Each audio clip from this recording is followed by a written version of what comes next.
lusot ang may atraso. Dumulog sa resibo ang misis na si Aida Riana para ireklamo ang mga kapatid ng kanyang mister. Ayon kay Aida, ayaw nilang ibalik ang kanyang asawang si Ben. Gusto ko nang mag-alagaan ko. Pwede nyo mga alagaan dati kasi. Bakit to ngayon? Hindi ko siyempre nawala sa akin. Parang natauhan ako, namimiss ko pala yung asawa ko. Hindi ba, pag dumalaw kami, ang tatapang nila, ang kamay nila ilalapat sa anak ko. Kahit anong gawin daw nila sa amin, teritoryo daw nila yun.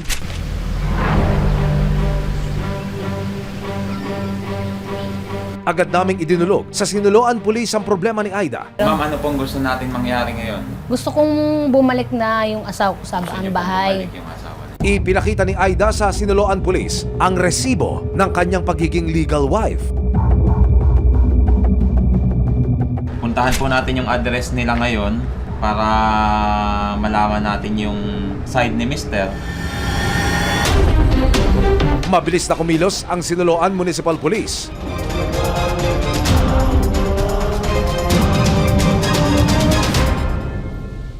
Bakas sa pamilya ni Ben ang pagkabigla. Magandang hapon po, nanay. Pwede po kaming umakyat? Sige po. Pasok, Aida. Maganda yung pasok ka rito, Aida. Dala ka pa ng media. Okay, sige, sir. Pasok kayo. Agad niyakap ni Aida ang asawa. Hindi matagala yan sa'yo. Lapit po. Kahit ma'am, sasabihin din po namin panig namin na kung bakit tayo. Huwag kang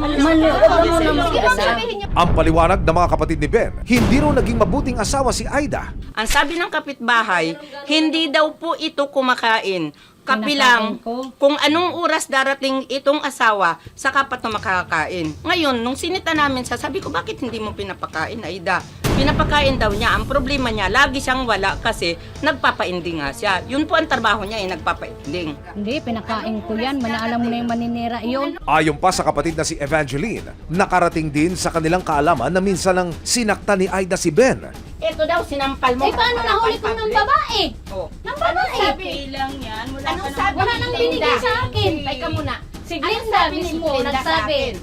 na may Ano ba babae. namang hindi mang babae yung asawa mo, Aida? Maglaba, hindi ka naglalaba. Natural, maghahanap ng ibang Ako babae. naglalabas sa damit. Ginagawa Yung mo pagtrabaho mga lang kami niya. kayo Bago pa magkasalpukan ng dalawang partido, pumagitna na ang mga pulis sa may init na diskusyon. Tatay po, Ang nakapagsalita po ba si tatay? Nakapagsalita. Sinasaktan lang kita. Hindi naman na. Tatay, Papagamot kaya. Ayan. kamusta po kayo? Okay lang. So, mga pulis po kami. Ano? Okay, sir. Ito po si Ma'am Aida. Asawa niyo po, nakikilala niyo po. Oh, kilala ko na. Nakikilala niyo pa po. So, si Ma'am Aida lumapit sa amin para sumama kayo sa kanya. At kung si Ben ang tatanungin, So, willing kayong sumama kay Ma'am Aida kasi siya ang asawa po ninyo. Mahal ko naman to eh. Hindi ko pabayaan. Kaya pala sinabi mo, magbabago ka na. Mahal ko na nga. Mahal ko. Bahala ka, pero kailangan mahaba-habang proseso. Dahil hindi ako papayag na gano'n yan. Puro kayo paninira. Oh, paninira. Ebidensya ba kayo? May picture ka ba? Ikaw, may picture ka ba na sinasaktan ko? Puro ka paninira. Wala ka mang ebidensya. Wag na. paliwanag ng mga pulis dahil legal na asawa si Aida sa ilalim ng batas. Siya ang may karapatan at pananagutan kay Ben. Ito po pinaliliwanag ko na nga po sa inyo. Sa ilalim po ng batas, dahil sila ay kasal, ang may karapatan pong makasama niya is yung asawa. Tinanong po natin si Mr. Benvenido. Tinanong ko po siya, Tay, willing ka po bang sumama sa inyong asawa? Yes, asawa ko yan. Willing po siyang sumama. Okay, sige. So, yung sinasite nyo po na mga issue or mga problema na mga reklamo, meron po ba tayong naihain na karampatang complaint sa barangay man lang or sa police station na nakakasakop sa lugar po nila? Ay, wala pa sir Wala kasi. pa po. Yes. So, Sila mag-complain kung meron po tayong complaint, pwede po natin siyang ihain sa tamang opisina ng gobyerno. Sa huli, walang nagawa ang mga kapatid ni Ben kundi sumunod sa batas. Alagaan ko. Puntahan niyo ako pag hindi ko naalagaan mabuti.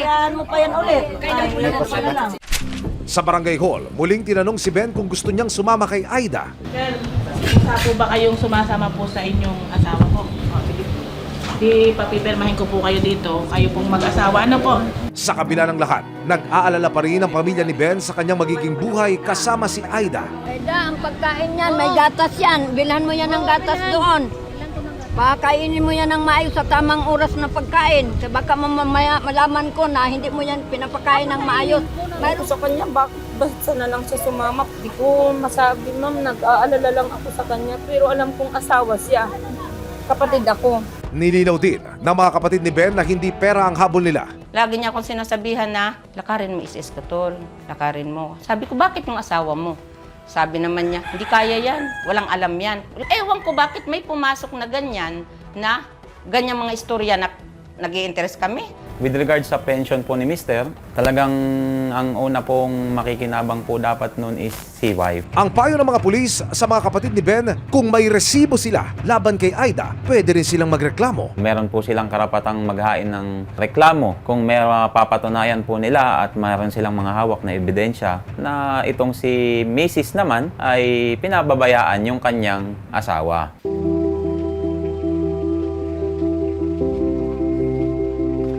Pero para kay Ben, matapos ang halos 2 buwang pagkawalay, si Aida pa rin ang kanyang pipiliin. Okay, di ba bumalik ka sa Taytay? Siyempre, ang dami.